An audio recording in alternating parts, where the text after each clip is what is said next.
Hello, welcome my beautiful family. Today is not a hair or wig video, but today is a makeup session. So take your seats, sit down, and let's learn together. So this is my model, very beautiful. What we do first is to clean the face, right? Because you cannot make up on a dirty face. What are you trying to do here? No. So you clean the face with your micellar water and your wipes. Okay.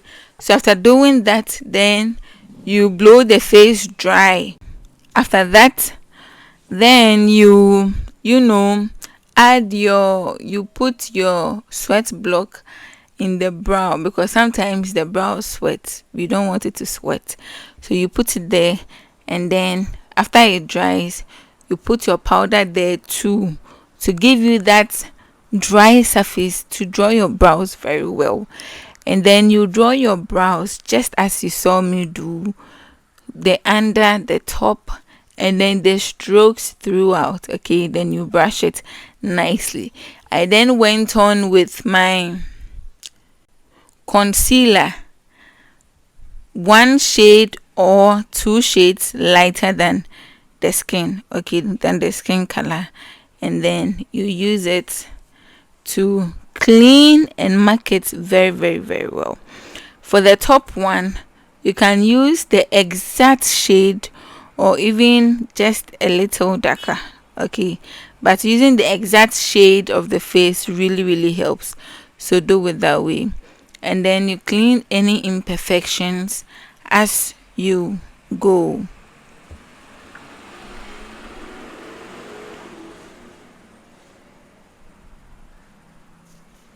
I always try to get even brows.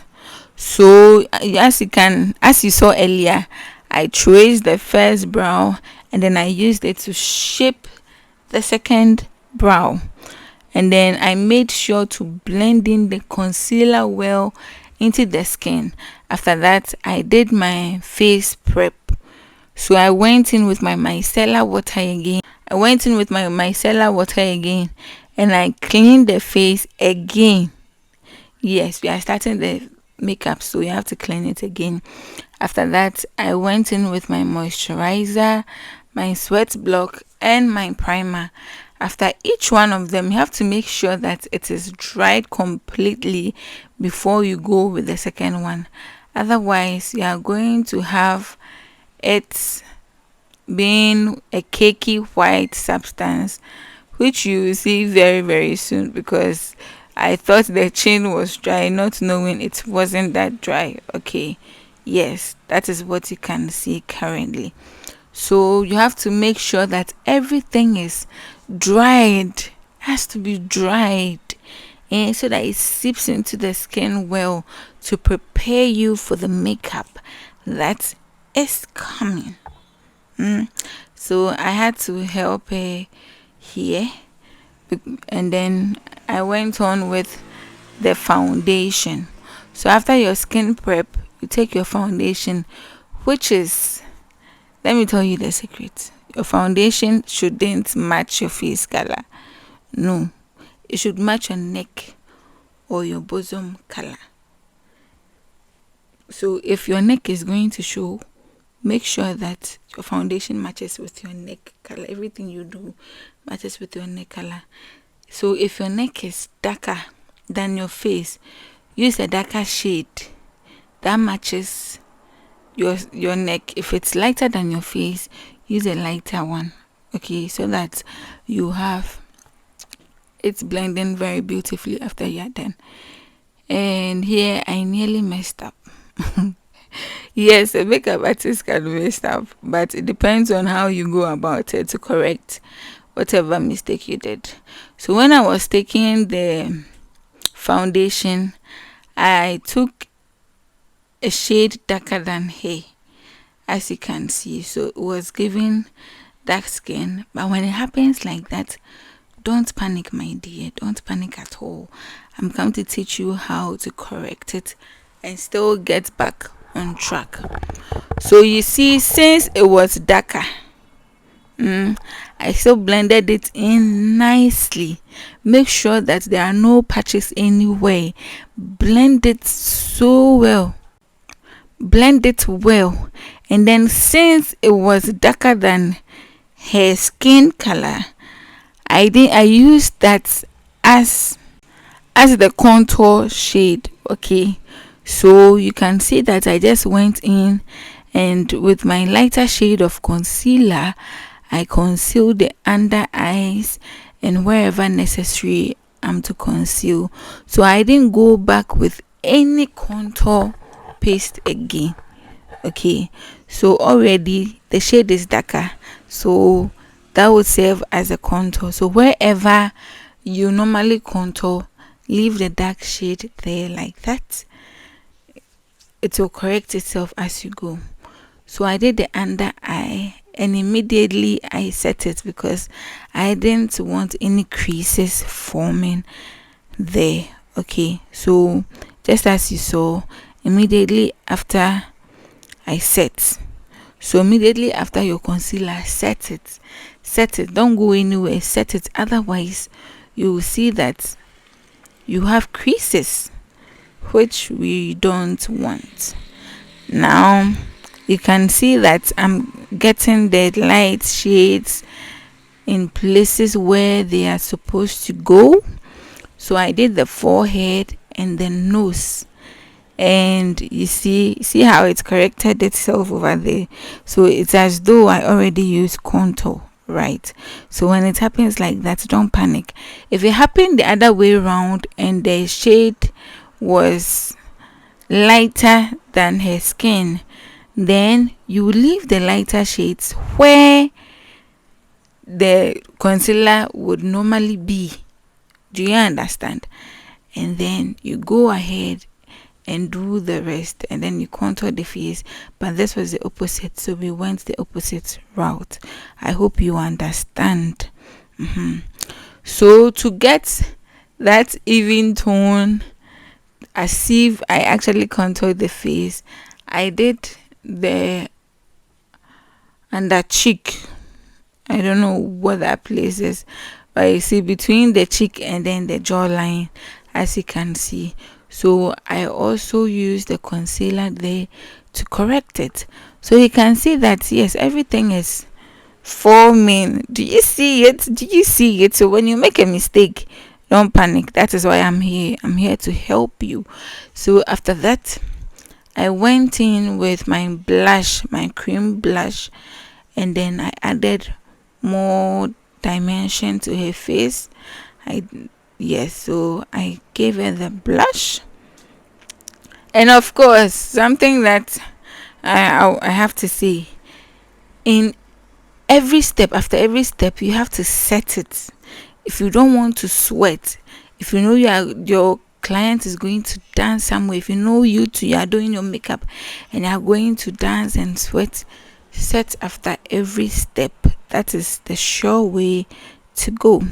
So then I blended in the blush very, very well to make sure that it's seeped into the skin. Do you understand? That is why your face prep is very important. So I added a blush to her nose too. I don't know why I do that, but it's just nice for me. So as you can see, do you see how the face has corrected itself over here? So here I was baking it a bit, right? Then I went to do the eyelids. So I went in with my white.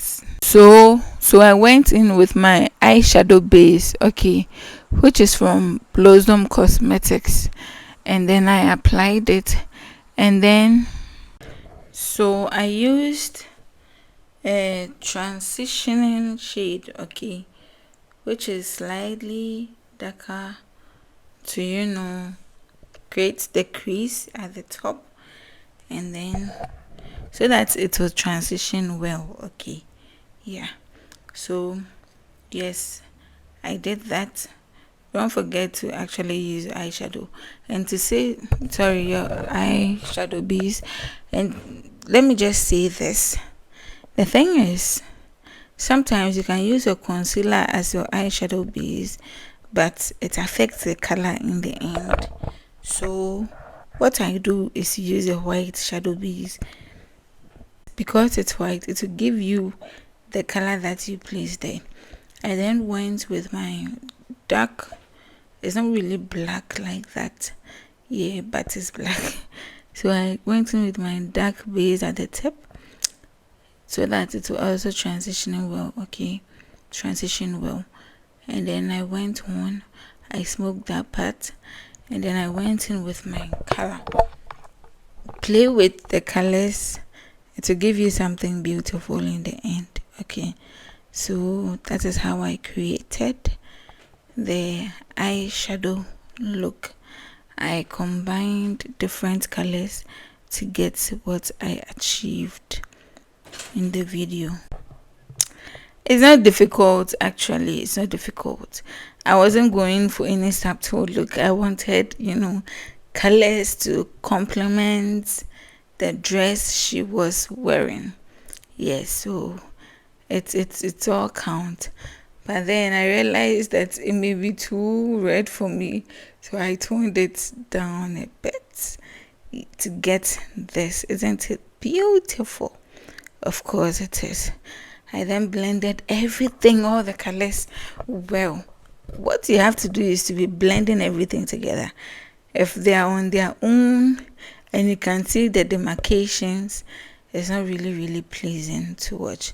I then went on and added the powder, the blush powder to it. At this point, I was blending in everything with the powders to look very nice and neat. Now, if someone told you that we started off with the wrong foundation color, you wouldn't believe. Would you? Of course not. So don't panic. Just follow everything I've taught you today, everything I've said today, and you'll be good to go. So I went in with the colors with the powders to set everything that you see in this video to make it very nice and to make it, blend together. You have to make sure everything blends together. That is the point. I then went and then created a lip look to also complement the makeup that we've done. Don't forget to be setting. You do not see in the video, but yes, like I said earlier, I was setting as I went along. So I lined the lips and then added the color of choice. I also blended 2 colors to get the final look. This was the first color and everything was looking too pinky for me, so I also toned it down a bit so that yes, it will be very nice. So this was the final makeup look. So beautiful. I mean, this girl is already beautiful, and so this complemented and brought out her beautiful features on the face. That's what makeup is all about, right? So if you like this, just give me a thumbs up, share this video, tell everyone about Poise by Obiya. Yes, if you learned something today, tell me in the comment section what you learned and tell me which look you would like me to create the next time. So as she was going, I told her to stand, so I'll take a few videos of her to let you know how someone would really see her when she goes out. And I've not edited any of these footages. Yes, there's no edit anywhere. So 10/10 minus nothing. So let me remind you again, this was the before, okay, and this was the after. Whoosh. You see how blended everything came out, how matching it is with the skin. That's what I'm talking about. See you next time. Like, bye.